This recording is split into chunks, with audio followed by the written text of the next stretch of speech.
नमस्कार, मैं नीलू Singh शिवप्रसन्न children academy से आपकी हिंदी अध्यापिका। आज की इस ऑनलाइन कक्षा में पुनः आपका स्वागत करती हूं और ये उम्मीद करती हूं कि आप सभी लोग स्वस्थ और सकुशल होंगे। आज हम अपने व्याकरण की किताब से अपना पुराना शीर्षक अव्यय ही पढ़ेंगे। अव्यय के अंतर्गत आपने अव्यय का अर्थ, अव्यय की परिभाषा, अव्यय के भेद पढ़े, जिसमें से अव्यय के भेदों में से सबसे पहला भेद उसका क्रिया विशेषण आपने पढ़ा। क्रिया विशेषण का पहला भेद रीतिवाचक क्रिया विशेषण आपने पिछले वीडियो में यहाँ तक पढ़ा था। आपको बताया गया कि उसमें क्रिया विशेषण जो है वो 4 प्रकार के होते हैं कि क्रिया जो है किस तरह से हुई, कब हुई, कैसे हुई, कितनी हुई। दूसरा भेद हमारा है स्थानवाचक क्रिया विशेषण।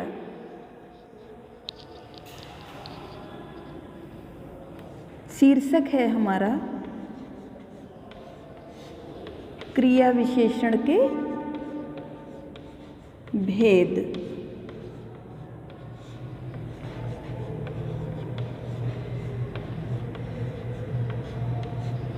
तो पहला आप पढ़ ही चुके हैं। दूसरा भेद है स्थानवाचक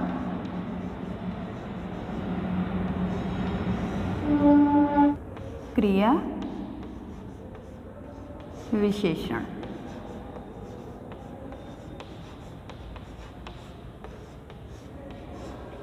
इसकी परिभाषा है जिस क्रिया विशेषण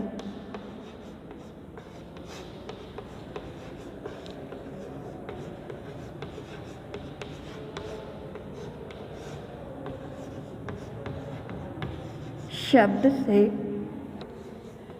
से क्रिया के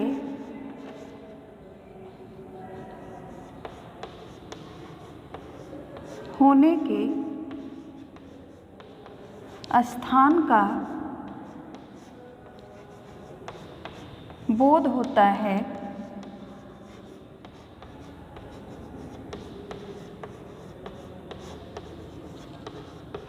उसे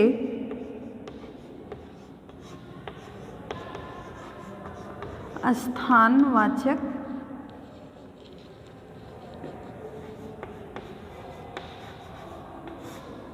क्रिया विशेषण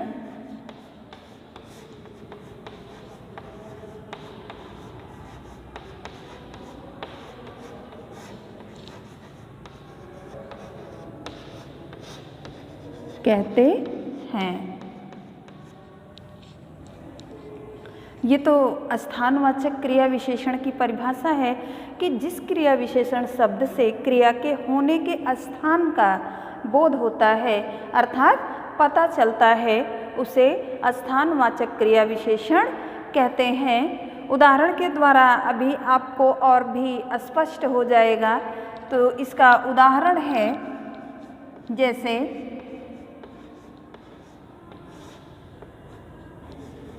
भीतर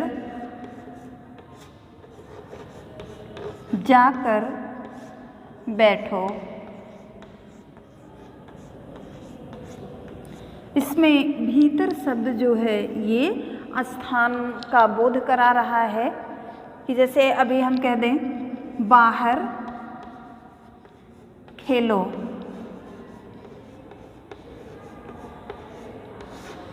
तो ये बाहर शब्द जो है ये भी स्थान का ही बोध करा रहे हैं। तो परिभाषा ही आपकी है कि ऐसे क्रिया विशेषण वाले शब्द जो क्रिया के होने के स्थान का पता बताएं, वो स्थानवाचक क्रिया विशेषण कहलाते हैं। जैसे उदाहरण है भीतर जाकर बैठो या बाहर खेलो। स्थानवाचक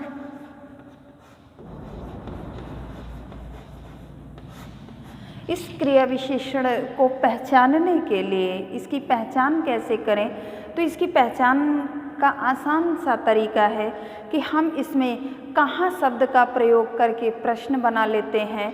कि जैसे आप उदाहरण में देखेंगे कि भीतर जाकर के बैठो, कहाँ बैठो, तो आपको अपने प्रश्न का उत्तर मिलेगा कि भीतर जा कर के बैठो। तो इस तरह से आप जब उसकी पहचान के लिए कहाँ शब्द लगा करके प्रश्न बनाएंगे, आपको प्रश्न का उत्तर तुरंत अपने उदाहरण के माध्यम से मिल जाएगा। जैसे उदाहरण है बाहर खेलो, कहाँ खेलो? बाहर। तो ये भीतर या बाहर ये स्थान का बोध करा रहे हैं। तो स्थानवाचक कुछ शब्द हैं, जैसे भीतर, यहाँ, वहाँ, ऊपर, नीचे आदि ऐसे जो शब्द हैं वो हमें किसका बोध कराते हैं? स्थानवाचक क्रिया विशेषण का बोध कराते हैं। आपको पहले ही पढ़ाया गया कि जो क्रिया विशेषण के 4 भेद हैं उसमें हम ये 4 पढ़ते हैं कि कैसे, कहाँ, कब और कितनी। कैसे अर्थात रीतिवाचक जो आप पिछली वीडियो में पढ़े हैं, कहाँ अर्थात स्थानवाचक जो अभी आप पढ़ रहे हैं, कब अर्थात कालवाचक जिसमें समय का बोध होता है, और कितनी अर्थात मात्रा परिमाणवाचक, इसमें हमें मात्रा का बोध होता है।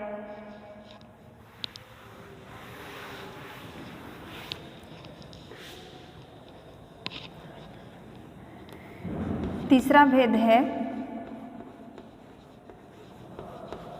कालवाचक क्रिया विशेषण।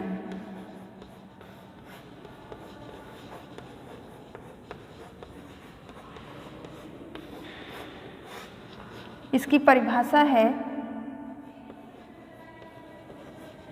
जिस क्रिया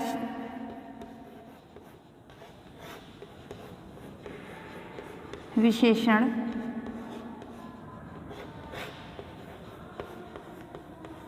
शब्द से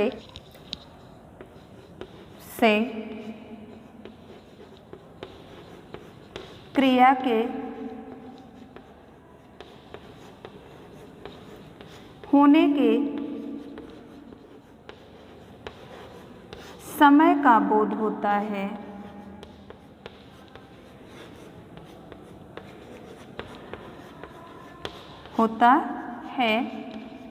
उसे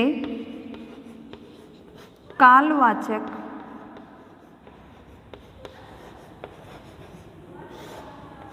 क्रिया विशेषण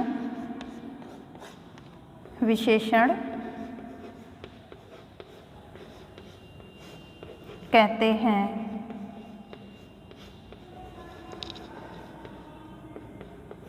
जैसे परसों हमारी परीक्षा होगी।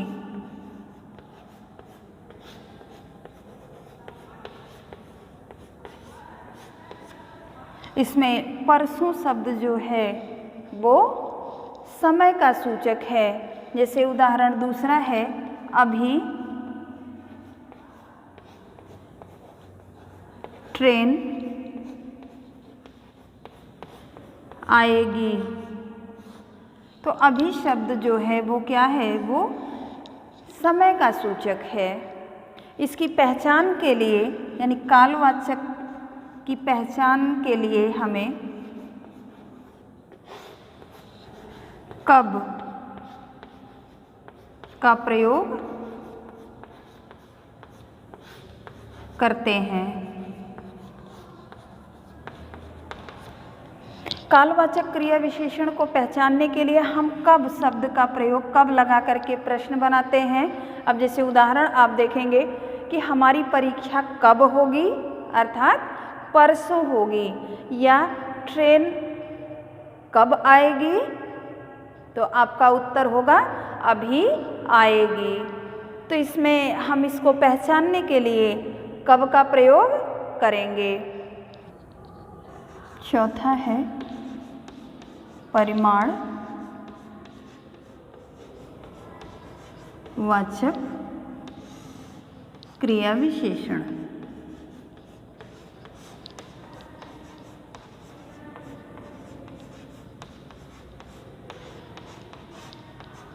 इसकी परिभाषा है कि जो क्रिया विशेषण शब्द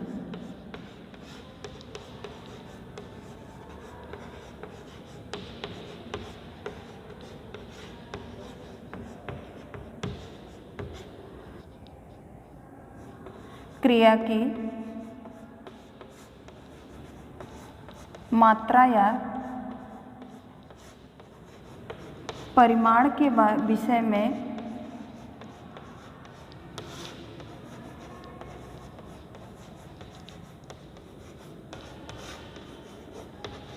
बताते हैं,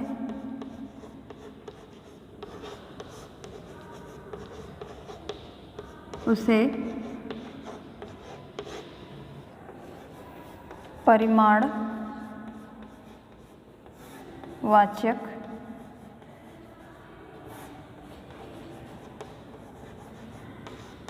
क्रिया विशेषण कहते हैं।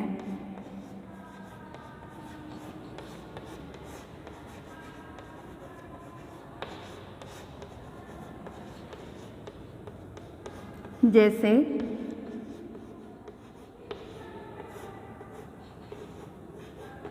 थोड़ा सोचो। इसमें थोड़ा शब्द जो है वो मात्रा का बोध कराता है। जैसे कम, ज़्यादा, थोड़ा, अधिक, ऐसे जो शब्द होते हैं वो मात्रात्मक होते हैं, अर्थात परिमाण सूचक होते हैं, वो मात्रा का बोध कराते हैं। तो थोड़ा सोचो। या दूसरा उदाहरण देखेंगे, जैसे रजनी कम बोलती है।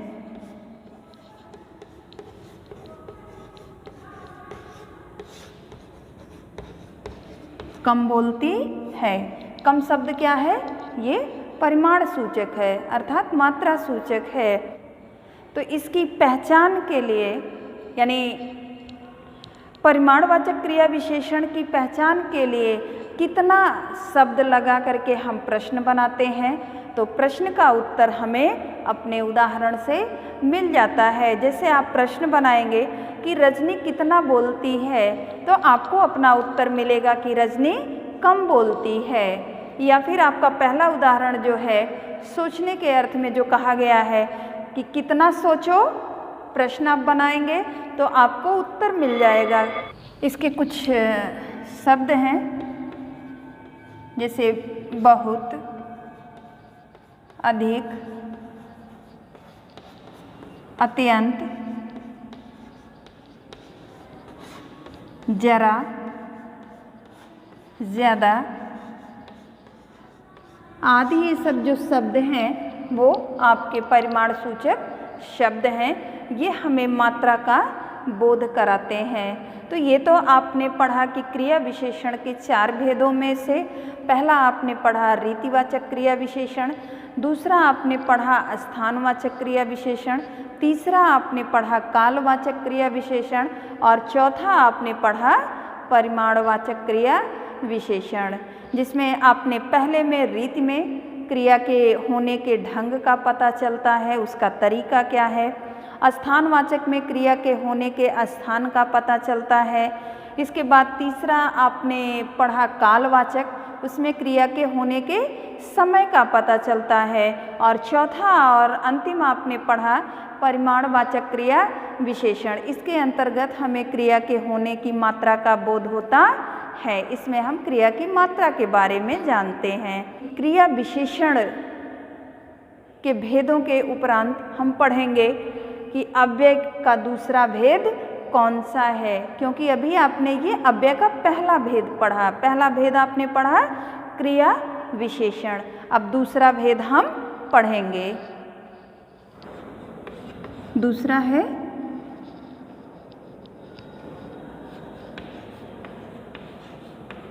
संबंध बोधक।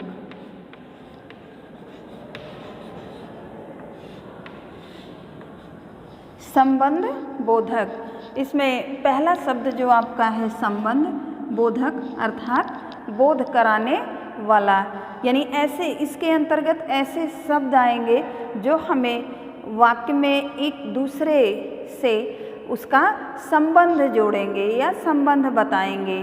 वाक्य में कई पद होते हैं जो एक दूसरे पदों को जोड़ करके एक दूसरे से उसका संबंध दर्शाएंगे।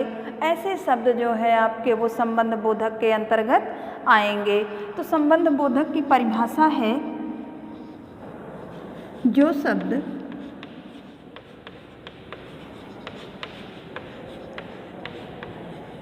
संज्ञा या सर्वनाम का संबंध वाक्य के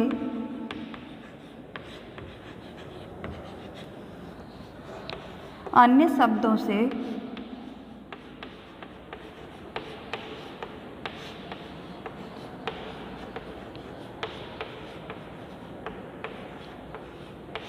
जोड़ते हैं, उन्हें संबंध बोधक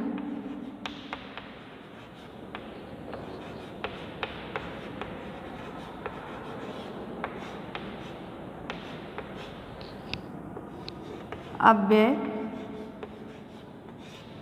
कहते हैं।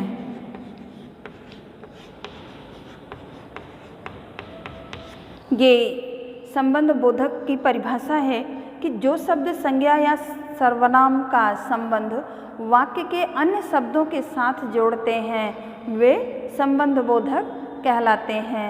संबंध बोधक जो होता है वो कई रूपों में जाना जाता है। तो संबंध बोधक के कई रूप होते हैं। ये 7 प्रकार का है।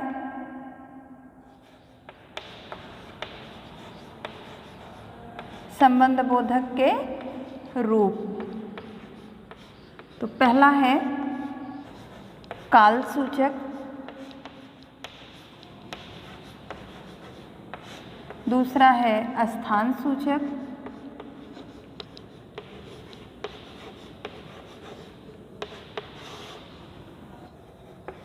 तीसरा है दिशा सूचक,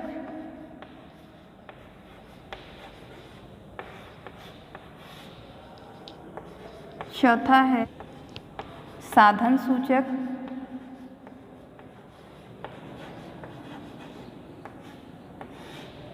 पांचवा है विरोध सूचक,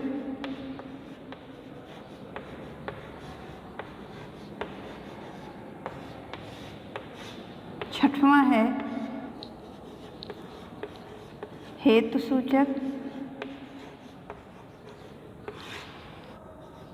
सातवां है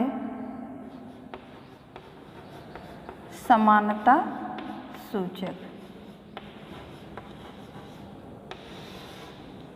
ये तो संबंध बोधक कई रूपों में जाना जाता है। काल सूचक अर्थात जो समय के बारे में जानकारी दे, स्थान सूचक जो स्थान के बारे में बताए, दिशा सूचक यानी जो दिशा के बारे में बताए, साधन है कि जिसके द्वारा क्रिया संपन्न होती है, जो साधन के बारे में जानकारी दे, विरोध सूचक जो विरोध उत्पन्न करे यानी क्रिया के होने में जो अवरोध उत्पन्न करे, हेतु सूचक जो एक क्रिया जो दूसरी क्रिया पर निर्भर होती है, तो ऐसी क्रिया का जो बोध कराए वो हेतु सूचक है, और समानता सूचक जो समान भाव दर्शाए, ऐसे शब्द जो होते हैं वो संबंध सूचक अव्यय के अंतर्गत ही आते हैं।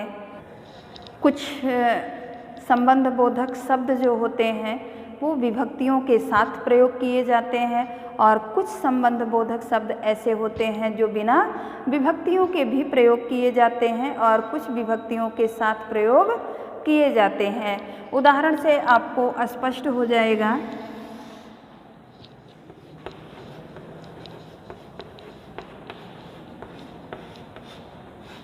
विभक्ति के साथ बिना विभक्ति के, विभक्ति अर्थात कारक चिन्ह। पहला है विद्या के बिना जीवन निरर्थक है।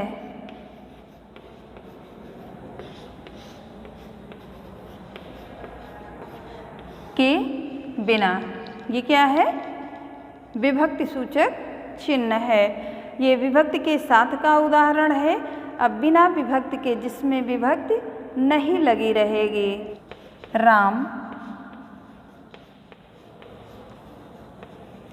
14 वर्षों तक वन में रहे।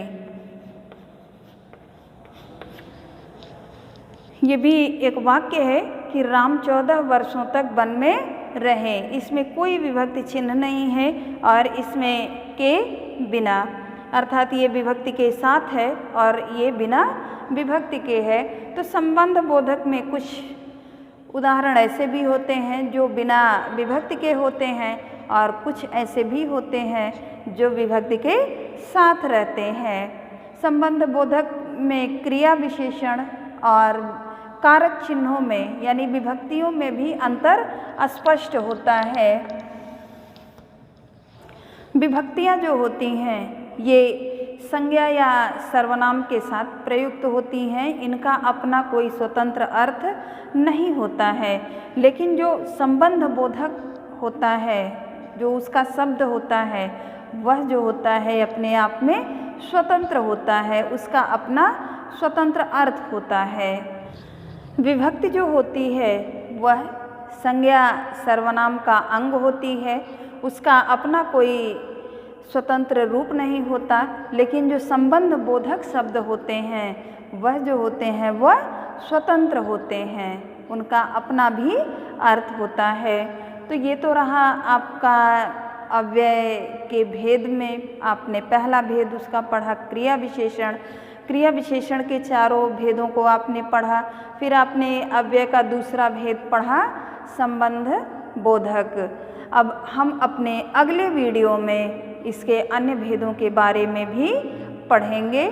आज के लिए धन्यवाद।